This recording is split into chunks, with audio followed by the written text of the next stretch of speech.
Panorama group, जो सोचता है वो करता है। आपके अपने सपनों का आशियाना। नमस्कार, भारत लाइव देख रहे हैं आप और ये खबरधार है। खबर वैसी जहां पर धार से शुरू होती है और धार पर ख़त्म हो जाती है। प्रशांत किशोर जो बिहार की राजनीति में एक नई मुहिम के साथ एंट्री कर चुके हैं। पिछले 1 से 1.5 सालों में प्रशांत किशोर ने लगभग बिहार के सभी जिलों में अपनी पदयात्रा समाप्त कर ली है और प्रशांत किशोर बिहार के राजनीति के सबसे बड़े धुरंधर खिलाड़ियों में से एक शामिल होने की बात कह रहे हैं या शामिल होना चाहते हैं। और उसके लिए पदयात्रा कर प्रशांत किशोर ने बिहार के सभी राजनीतिक दलों का जो सियासी पारा है वो बढ़ा दिया है।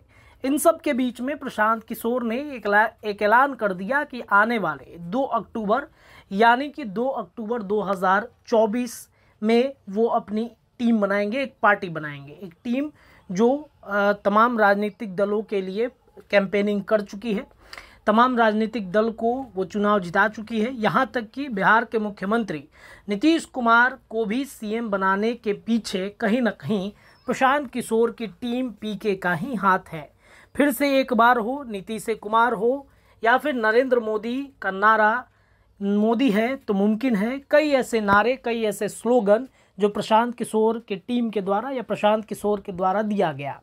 चुनावी रणनीतिकार हैं प्रशांत किशोर, लेकिन अब चुनावी रणनीति छोड़कर वो चुनाव में कैसे रणनीति खुद के लिए बनाएं इसकी तैयारी में जुट गए हैं। और प्रशांत किशोर ने पिछले 1 सालों में बहुत जगह पे यात्राएं अपनी समाप्त कर ली हैं और अब आने वाले 2 अक्टूबर को प्रशांत किशोर एक पार्टी बनाएंगे। बिहार के 243 सीटों पर चुनाव लड़ने का दावा वो कर रहे हैं। हालांकि प्रशांत किशोर ने दावा ये किया था कि लोकसभा 2024 के चुनाव में 11 सीटों पर हम चुनाव लड़ेंगे।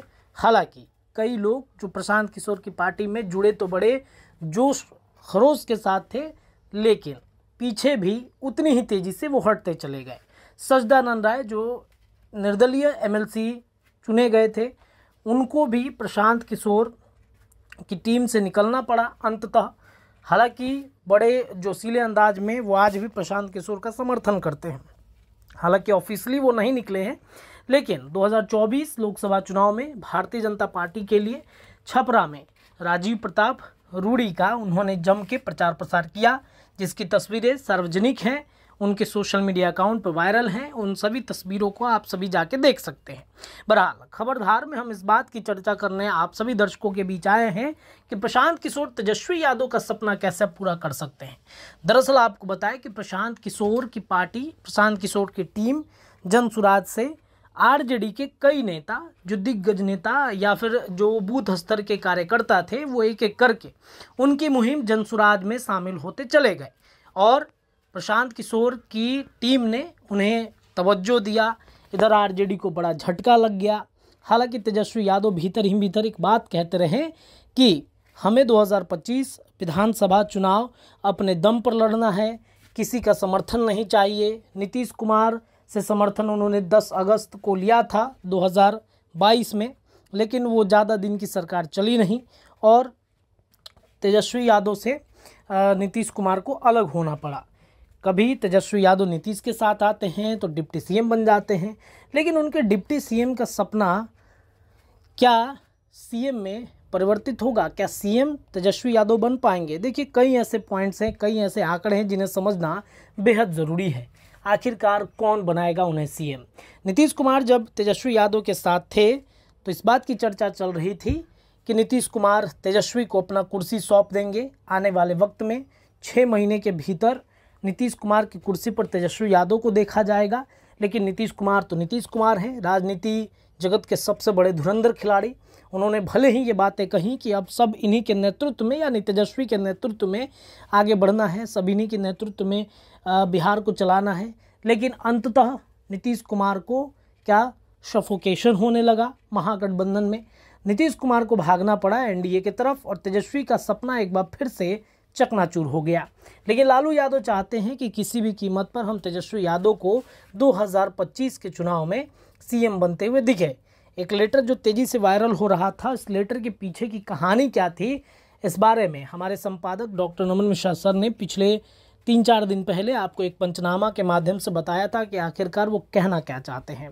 प्रशांत किशोर की पार्टी जनसुराज में जब आरजेडी के कार्यकर्ता नेता एक एक करके शामिल होते चले गए, तब एक लेटर निकालना पड़ा और लेटर निकालकर उन्होंने ये बताया कि प्रशांत किशोर जो हैं बिहार में आए हैं चुनाव लड़ने, लेकिन बिहार बीजेपी के या फिर भारतीय जनता पार्टी के वो टीम बी के रूप में काम कर रहे हैं और प्रशांत किशोर नहीं बल्कि प्रशांत किशोर पांडे हैं। भले ही प्रशांत किशोर इस बात को सार्वजनिक रूप से कहें ना कहें, पांडे, राजपूत, भूमिहार, दलितों से उनको कोई मतलब है ना हो, लेकिन टीम आरजेडी की तरफ से ये बातें दोहराना कि वो पांडे हैं, उनके साथ मत जाइएगा, पांडे होकर टीम बीजेपी के वो बी टीम के लिए काम करते हैं।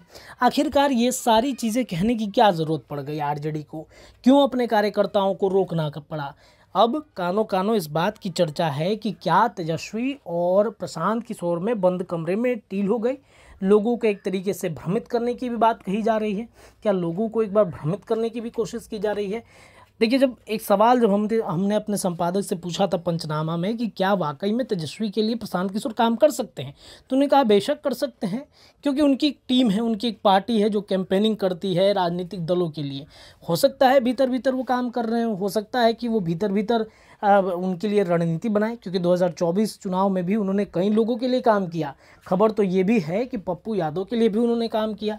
खबर ये है कि इधर पवन सिंह के लिए काम किया। खबर ये भी है कि उनकी टीम के लोगों को हिना साहब के साथ देखा गया। तो भाई तेजस्वी यादव के लिए क्यों नहीं प्रशांत किशोर काम कर सकते हैं? जगदानंद सिंह के द्वारा निकाले गए उस लेटर का भी मतलब तो यही हो सकता है। तो आखिरकार क्या वाकई में इन सब के बीच में डील हो गई है? क्या 2025 में तेजस्वी का सपना पूरा हो जाएगा? 2025 में तेजस्वी मुख्यमंत्री बन जाएंगे? प्रशांत किशोर के साथ उनकी पार्टी की क्या डील होगी, क्या रणनीति बनेगी, ये तो आने वाले वक्त में दिखेगा। लेकिन भीतर ही भीतर जो चुनावी रणनीतिकार होते हैं, जो चुनाव के लिए कैंपेनिंग करते हैं, जो चुनाव के लिए प्रचार प्रसार करते हैं, संभावित है कि वो अंदर ही अंदर सब कुछ गेम कर सकते हैं। अब देखिए, कुछ पॉइंट्स और कुछ आंकड़े हम आपको बता देते हैं और कुछ बातों को समझाना चाहते हैं। देखिए, 2025 में होने वाले विधानसभा में बड़ी कामयाबी का सपना तेजस्वी यादव देख रहे हैं। अगली बार सीएम बनने के प्रति आश्वस्त भी हैं। हालांकि यह उतना आसान नहीं है जितना वो सोच रहे हैं। सब कुछ जनता पर निर्भर करता है। जनता का कितना साथ उन्हें मिलेगा, उनकी कामयाबी उसी पर निर्भर करेगी। उन्हें 2020 के विधानसभा चुनाव में बड़ी कामयाबी मिली थी, लेकिन सीएम बनने के लायक जो विधायकों की संख्या होती है वो नहीं बन पाई। 2 बार डिप्टी सीएम रहे। लालू परिवार ने 10 साल वनवास झेला है। 1990 के दौर की राजनीति का झलक अधिक दिखता है। लालू ने 90 के दशक में मंडल कमीशन और आरक्षण के आधार पर जातीय गोलबंदी की। उनका यह प्रयोग सफल रहा।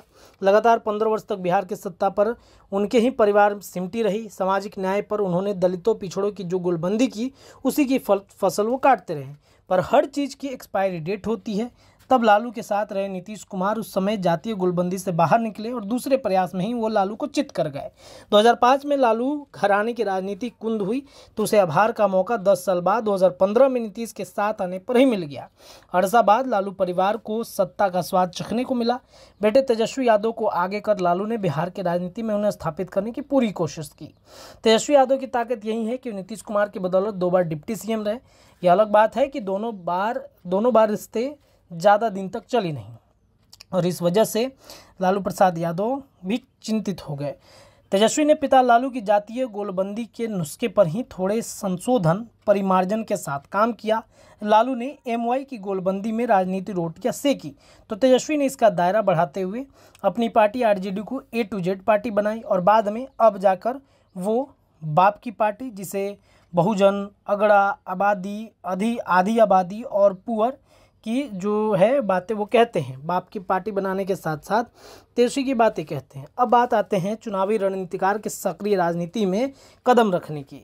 प्रशांत किशोर तेजस्वी के लिए परेशानी का सबब बनकर उभर भी सकते हैं।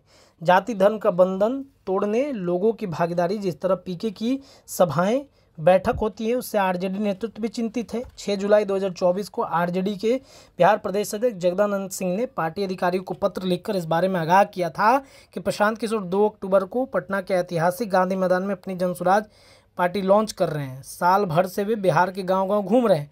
संगठन का ढांचा उन्होंने पंचायत स्तर पर खड़ा कर लिया।